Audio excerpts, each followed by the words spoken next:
사랑은 늘리고 미움은 줄이라 라는 제목으로 하나님 말씀 선포하도록 하겠습니다.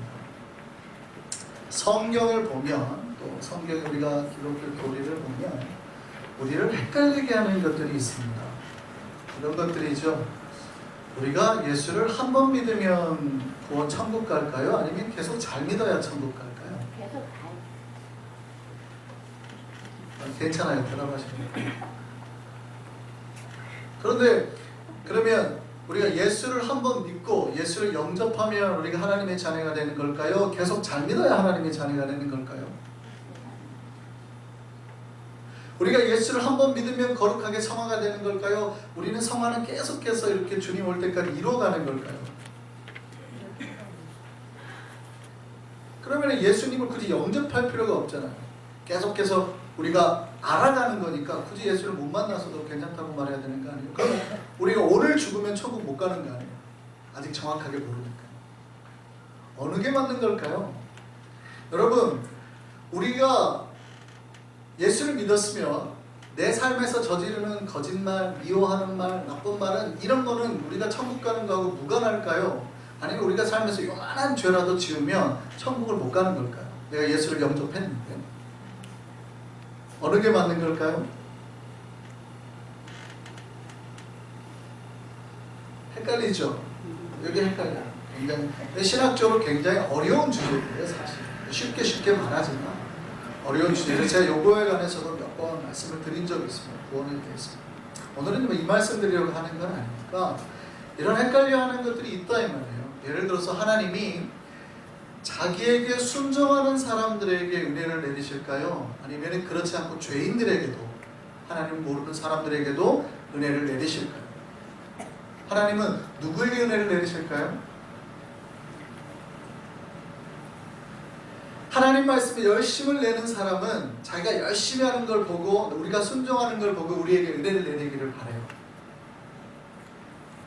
그렇죠? 근데 우리 삶에 실수나 죄가 많고 항상 마음에 부담이 있는 사람들 있죠. 신앙생활을 할 때 이런 사람은 누구에게 은혜를 내렸으면 좋겠어요?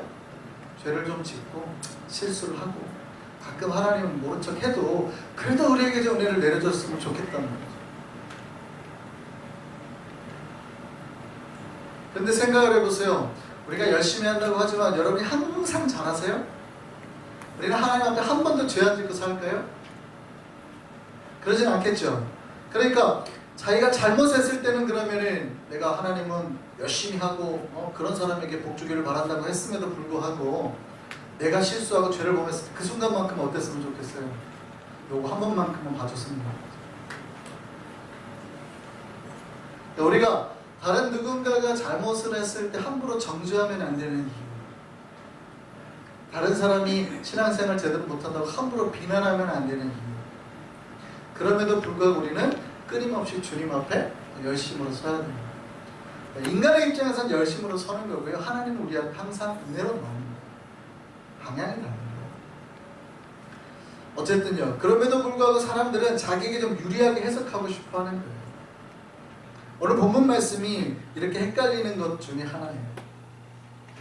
자, 하나님은 아버지의 죄가 자녀에게 이어지기를 바랄까요? 아버지의 죄로 그 자녀도 똑같이 심판하기를 원하시는 걸까요? 아니면 누군가의 죄 때문에 다른 사람이 그 죄의 심판을 받는 것을 원하지 않으실까요? 여러분이 잘못했는데 여러분의 잘못 때문에 여러분의 자녀가 하나님 앞에 저주를 받고 심판받으면 여러분 좋을까요? 싫을까요? 그런데 죄라는 것이 다른 사람에게 영향을 줄까요? 안 줄까요? 그럼 어떻게 봐야 되는 거예요? 하나님은 도대체 그 영향력 아래에 있는 사람들에게 심판을 준다는 거예요? 아니면 따로따로 본다는 거예요? 사실 이런 말씀도 있어요. 하나님은 사실은 그 아비가 지은 죄를 3대까지는 같이 심판하겠다는 말씀이 있어요. 말씀 한번 보시죠. 출애굽기 20장 5절에서 6절까지 말씀 같이 한번 보겠습니다. 그것들에게 절하지 말며 그것들을 섬기지 말라. 나 내 하나님 여호와는 질투하는 하나님인즉 나를 미워하는 자의 죄를 갚되, 나를 미워하는 자의 죄를 갚되 아버지로부터 아들에게로 3, 4대까지 이르게 하거니와. 그러니까 하나님을 미워하고 하나님을 제대로 따르지 않고 하나님 앞에 미움을 받는 자는 그의 자손이 몇 대까지는 지금 심판을 받는 거예요? 3대에서 4대까지는 심판을 받는 거예요. 이러면 억울해요? 안 억울해요? 큰일 났네. 그치? 내가 잘못하면 우리 자손들이 다 죽게 생기네. 근데 그 다음 구절 보세요. 6절 말씀. 나를 사랑하고 내 계명을 지키는 자에게는 몇 대까지? 1000대까지 은혜를 베풀어줍니다. 아, 요거는 좋지요. 야, 이제 우리 자손은 1000대까지는 그냥 복받게 생겼다. 그럼 여러분 자손 중에 하나님을 못 믿고 하나님 앞에 대들고 하는 사람이 나와도 하나님이 나로 인해서 복을 주실까요? 그래야 되나요? 그가 막 사람을 죽이고 다니고 그래도 그의 아버지가 잘 믿었으니 그 사람은 심판을 안 받고 살 수 있는 걸까요? 오늘 본문이 말하는 게 그런 걸까요? 그게 아니죠. 그러면 3, 4대까지 간다는 말씀도 그게 아니다라는 걸 아셔야 됩니다. 그럼에도 불구하고 있죠. 또 하나님께서 주신 말씀이 있어요. 민수기 14장 18절 말씀 한번 보시죠. 여호와는 노하기를 더디하시고 인자가 많아 죄악과 허물을 사하시나 형벌받을 자는 결탄코 사하지 아니하시고 아버지의 죄악을 자식에게 갚아 3, 4대까지 이르게 하리라 하셨나요? 근데 이 말씀을 보면 아버지의 죄악을 자식에게 갚겠다는 거거든요. 근데 잘 들어보세요. 분명히 이 말씀으로 하나님은 우리에게 무엇을 말하냐면 본인이 인자하다고 말합니다. 여호와는 노하기를 더디하시고 인자가 많아서 자비하시다는 거죠. 근데 여러분이 이 말씀을 들었을 때 도대체 하나님이 인자하다는 거야? 아니면은 자손에게까지 다 갚으시는 잔인한 하나님이라는 거야? 여러분 이해가 되세요? 하나님이 도대체 인자하다는 거예요? 잔인하다는 거예요? 저거는 분명히 여호와는 인자하다고 말하잖아요. 여호와는 인자하사 이렇게 말하는 거니까. 여러분 이 말씀을 딱 들었을 때 도대체 하나님이 인자하다는 거야? 잔인하다는 거야? 무섭다는 거야? 어떻게 이해가 되세요? 아무리 인자하다고 해도 그게 안 들리죠. 3, 4대까지 원수를 갚아주겠다는 거예요. 심판을 하시겠다는 거예요.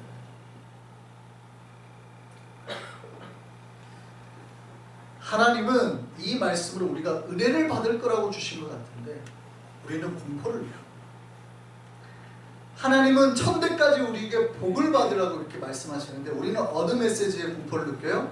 3, 4대까지 망할 거라는 메시지에 공포를 느낍니다. 여러분이 1000대까지 여러분의 자손이 1000대까지 복 받는 거 알 수 있어요? 없어요? 모르잖아요. 어차피 우리하고 그렇게 관계없어 보이거든. 근데 3, 4대까지 갑자기 심판을 받는다 그러면 걱정이 되죠. 벌써 떠오르잖아요. 여러분의 자식, 여러분의 손주 막 이렇게 떠올라 버리니 갑자기 나 때문에 얘네가 망하는 거 아니야? 1000대를 어떻게 알아요? 우리가 그 1000대는 어차피. 그러니까 너무 멀어.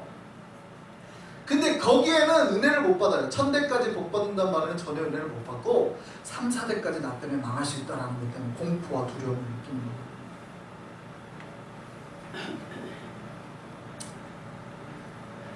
자, 하나님이 왜 이런 말씀을 주시는 걸까요? 이 말씀은 하나님 앞에 순종하는 자에게는 정말 하나님이 1000대까지도 복을 주시고 하나님에게 좀 죄를 범하는 자에게는 하나님이 거의 벌하지 않겠다라는 대리성의 말씀이에요. 하나님 앞에 잘하는 자에게 얼마나 복을 주는지를 바라라고 주시는 거지 3대와 1000대는 비교도 안 되잖아요.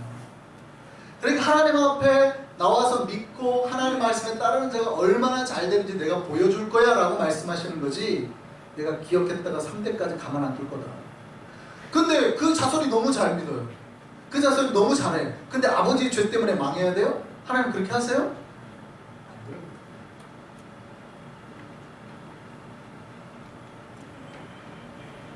그런데 우리는 알죠. 죄의 영향력에 대한 얘기예요.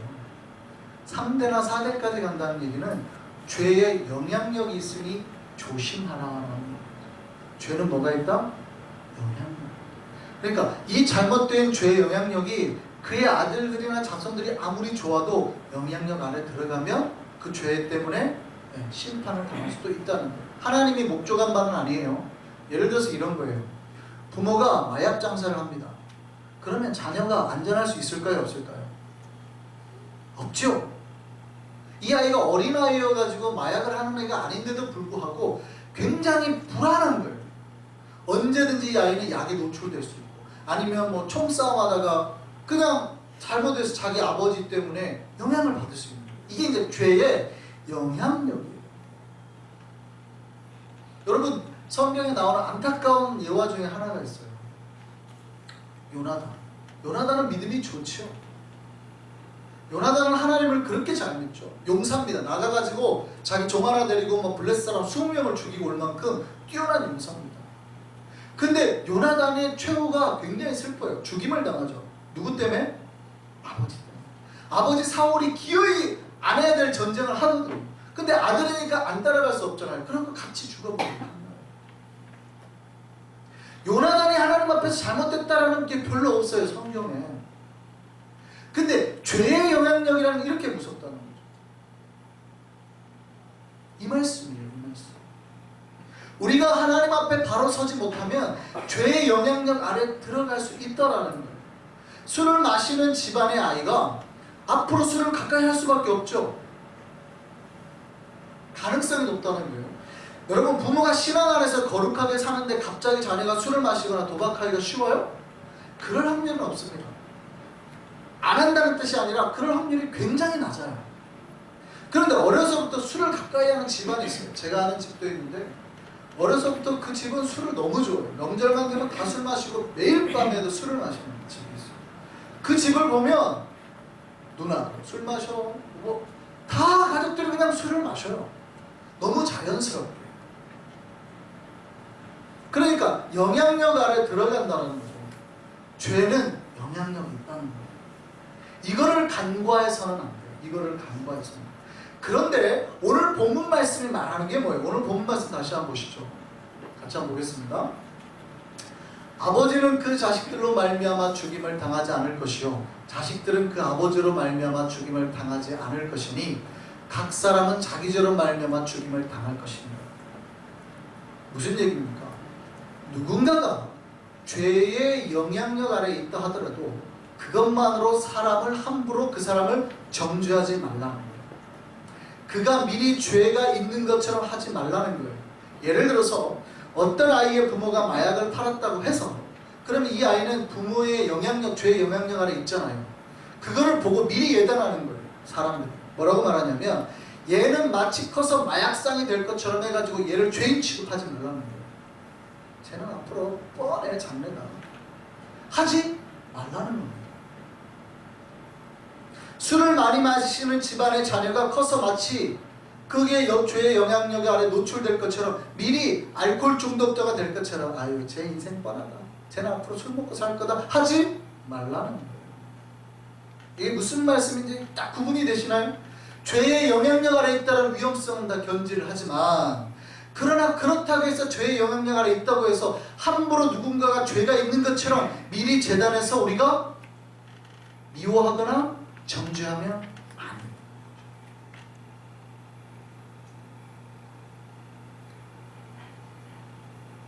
마치 술 많이 마시는 집안의 자녀는 미리 앞으로 커서 알코올 중독자가 될 거니까 부모가 예전에 술 마시는 경력이 있어요. 근데 그런 아이가 신학교에 원서를 냈어요. 근데 안 받아줘요. 이러면 됩니까? 안 됩니까? 안 된다는 거죠.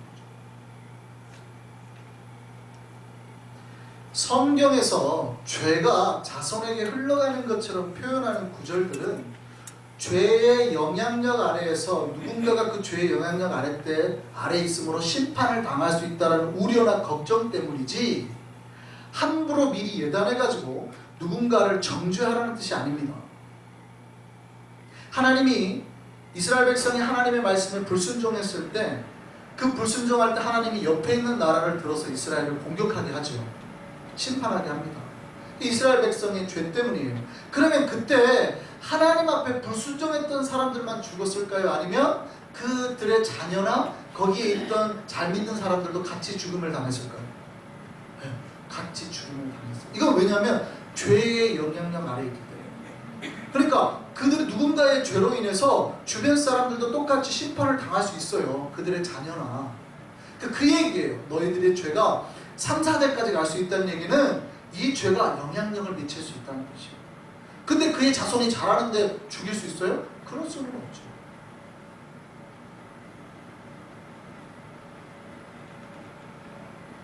함부로 누군가가 범죄자의 자녀라고 해서 그를 미리 죄인 취급하거나 죽여서는 안 된다는 얘기입니다. 오늘 본문 말씀이 주는 메시지는 뭐냐면 신자들이 마음으로 쉽게 죄를 확장하는 것을 금하라는 겁니다. 우리는 범죄자를 보면, 누군가 내가 원수를 보면, 내가 미워하는 사람을 보면 쉽게 그 죄를 확장시키는 버릇들이 있어요. 여러분이 미워하는 사람이 있죠. 여러분의 원수가 있죠. 여러분이 싫어하는 사람이 있죠. 그러면 여러분이 그 사람만 미워해요? 그들의 자녀도 미워해요? 여러분이 원수 집안에 대해서 뭐라고 말하세요? 그가 잘못했다고 쳐요. 저 원수가 나한테 잘못했어요. 저 사람이 나한테 잘못했어요. 진짜로. 그러면 하나님 저 사람만 죽여주세요 하세요? 아니면은 저 자녀가 가다가 팍 망해가지고 하면 실컷 당해봐야, 어떻게 병에 걸려가지고 아파봐야 정신을 차리니 자식을 때려주십시오. 그렇게 기도하세요. 그렇게 기도 안 하죠. 근데 마음으로는 그런 마음이 있어요, 없어요? 저 자식이 어떻게 해서 아파봐야 정신을 차리지라는 마음이 있어요, 없어요? 그게 죄예요, 아니에요? 이게 죄거든요. 근데 우리는 그거를 너무 쉽게 괜찮다고 이해를 해버린단 말이에요. 그겁니다. 그거. 누군가가 죄를 범하면 그 죄의 영향력은 주변에게 갈 수 있지만 우리가 그거를 보고 함부로 예단해서 그의 자녀나 누군가가 이웃들의 죄를 범하지 않았는데 우리는 쉽게 싸잡아서 다 죄를 확장시켜버리고 심판을 확장시켜버리고 망해라 해버리는 거죠. 저 자손이 망했으면 좋겠다, 뭐가 망했으면 좋겠다, 이웃이 망했으면 좋겠다 해버린 거예요. 이게 죄예요, 아니에요? 죄예요. 여러분의 원수가 자녀가 잘 되면 여러분 기쁘세요, 싫으세요? 여러분의 원수가 자녀가 우리 교회 다니는 학생이라고 생각해 보세요. 근데 이 아이가 신앙생활 잘해가지고 좋은 대학 가고 막 해요. 그럼 여러분 기뻐가지고 잘했다 그럴 거예요. 한 마음으로 배가 아파가지고 저것이 마음이 아직 이렇게 생각하세요. 그게 죄예요, 아니에요? 죄다. 아비의 죄는 아비에게서, 아비가 자식의 죄 때문에 정죄를 당하면 안 된다. 자식은 그 아비의 죄 때문에 함부로 다른 사람 앞에 정죄를 당하면 안 된다. 그 사람이 아무리 잘못했어도 그 사람 죄예요. 왜 그들의 자녀가 그 사람 죄 때문에 함부로 정죄를 당하고 욕을 얻어먹어야 하냐. 근데 우리는 쉽게 어떻게 해요? 내가 저 사람이 미우면 저 사람이 이웃도 믿고 사업도 믿고 주변에 같이 있는 사람도 다 믿고 그 사람하고 이야기하는 사람도 믿고 그 사람의 자식도 믿죠. 그러니까 싸잡아서 싹 미워해버려요. 이게 죄예요, 아니에요? 죄인데 우리는 이것을 죄로 생각하지 못합니다. 그 원수의 자녀가 나한테 잘못한 적이 없어요. 근데 원수의 자녀라는 이유만으로 내 원수를 삼아버리는 거예요.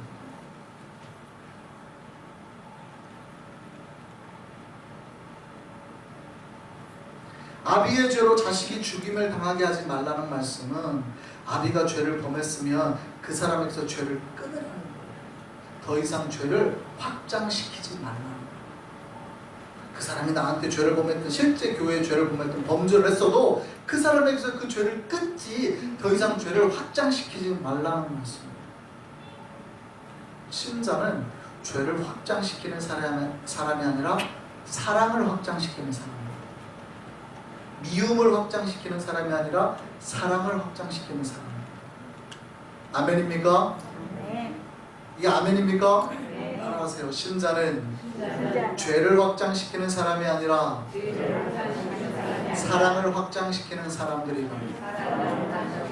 한 번 더요. 신자는 미움을 확장시키는 사람이 아니라 사랑을 확장시키는 사람들이다. 그러니까 미움이 자꾸 내 입 밖으로 나오는 거는 내가 지금 이 죄나 미움이 확장되는 거예요. 이거 신자가 하시면 안 돼요. 미움은 삭히는 거죠. 내 입 밖에 나오지 않고 삭히는 거고, 뭐가 나와야 돼요? 사랑이에요. 그래도 사랑합니다. 그래도 용서합시다. 그러니까 신자는 미움은 삼키고 사랑은 말합니다. 저 사람이 아무리 미워도 딱 그 사람이 진짜 잘못했어도 정죄는 거기까지. 그의 자손이나 이웃이나 친척이나 사업이나 어디에도 확장시키면 안 돼요. 그게 하나님 보기에는 죄라 이 말이에요. 죄. 오늘 말씀이 뜻하는 바가 그거예요. 한국 속담에 이런 말이 있습니다. 마누라가 예쁘면 처갓집 말뚝 보고도 절을 한다. 그 말씀 들어보셨죠? 아니 처갓집에 박혀있는 말뚝이 뭐가 예쁠 거예요. 근데 와이프가 예쁘니까 그것까지도 사랑스럽다. 이게 신자가 바라봐야 될 관점. 누군가가 한 명이 사랑스러우면 다른 것들이 좀 더러운 것이 말뚝이 더럽잖아요. 소나 뭐 이런 걸 말을 묶어놓을 건데 깨끗하겠어요? 만이 다른 모든 게 다 좋아 보입니다. 신자의 눈은 이래야 됩니다. 뭐가 하나가 잘못되면 꼬투리 되면 다 나쁜 것처럼 하는 게 아니라 뭐가 하나가 좋으면 다 좋아져요. 다 좋게. 반대 속담도 있죠. 며느리가 미우면 발뒤꿈치가 계란 같다고 구박한다. 들어보셨어요? 이건 별로 안 들어보셨어요? 발뒤꿈치는 계란 같아야 예쁘대요. 계란같이 이렇게 해야지 예쁘대요. 근데 일 많이 하고 막 깨지고 막 이럴 거 아니야. 등껍질, 거북이 등껍질이죠. 근데 며느리 발이 그렇게 예쁜데 며느리 발이 예쁘다고 구박하는 거지. 며느리가 미우면 발뒤꿈치가 계란 같다고 구박하는 거야. 얼마나 며느리가 미우니까 그 예쁜 것도 그냥 문제 삼아서 나쁜 거다라고 구박한다는 거야. 이게 신자들이 피해야 되는 미움이에요. 다른 누군가가 한번 미우니까 그러니까 미우는 이유 말고 다른 것들이 다 미운 거예요. 그 사람에게 속한 좋은 것도 다 나빠 보이는 거예요. 그 이웃도 나쁘고 친척도 나쁘고 자녀도 나쁘고 그 사람의 입는 옷도 나쁘고 발 뒤꿈치도 보이지 않는 발 뒤꿈치도 나쁘고 발 뒤꿈치 이쁜데 근데 그것도 기분 나쁜 거예요. 저 사람이 막 잘생겼는데 그것도 기분 나쁜 거예요. 아니 내가 원수라도 잘생겼다 그러면 잘생겼다 해줘야 되는데 얼굴만 잘생기면 뭐 이렇게 돼. 발 뒤꿈치가 예쁘면 예쁘다고 해야 되는데 발 뒤꿈치가 예쁘면 뭐하나 얼굴이 꾸며야 그러니까 뭐가 하나 요만큼 나쁘면 다 나쁜 것처럼 해버리는 거예요. 이게 죄예요 아니에요? 죄는 하나님 보기에는 죄라는 거예요. 오히려 정반대예요. 요만큼의 사랑이 있으면 그거 하나로 다 사랑해 줄 수 있다. 와이프가 예쁘면 처갓집 말뚝도 예뻐야 되는 거예요. 이게 신자가 가진 눈이라는 거예요. 저 사람 하나가 잘못한 게 몇 개가 있어도 뭔가가 사랑스러운 포인트가 있으면 그거 하나로 저 사람을 사랑해 주는 거예요. 사랑을 확장하는 거예요. 근데 사탄이 주는 건 뭐예요? 요만큼 꼬투리 하나라도 있으면 이 죄를 확장시켜가지고 마치 다 나쁜 것처럼 포장해버리는 거예요. 사탄이 하는 짓이에요. 신자는 어떻게 해야 된다고요? 신자는 어떻게 해야 된다고요? 사랑은 확장시키고 죄는 줄이는 거예요. 사랑은 늘리고 미움은 줄이고.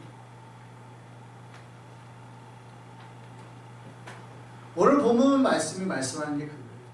아무리 저 사람이 네가 미워하는 그 죄가 정당해 보여도 그 죄가 더 이상 확장되지 않게 해요. 그 사람이 딱 죄를 범한 그 사람에게서 그치라고 하는 거예요. 죄나 미움이나 나쁜 것들은 늘리지 말고 줄이라는 거죠. 하나님 말씀이 그거예요. 하나님 주시는 복은 몇 대까지 간다고요? 1000대까지 간다. 근데 심판은 몇 대까지 간다고요? 3대까지. 내가 줄이겠다는 거예요. 1000대와 3대는 비교도 안 되잖아요. 내가 복과 사랑과 은혜는 쫙쫙 늘릴 거니 심판은 어떻게 해요? 쫙쫙 줄일 거니 너희는 이 안에서 살아. 그럼 너희도 그 관점으로 살아가는 거 아니에요? 3대까지 내가 심판을 당할까 공포를 당하라고 주신 말씀이 아니라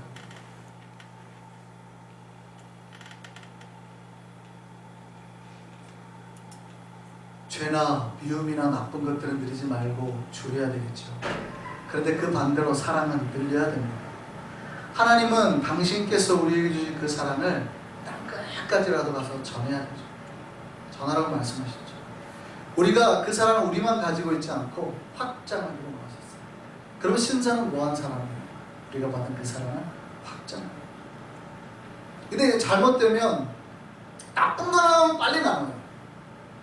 나쁜 거는 줄여야 되는데 나쁜 거는 소문이 뭐 얼마나 빠른지 촥촥촥촥.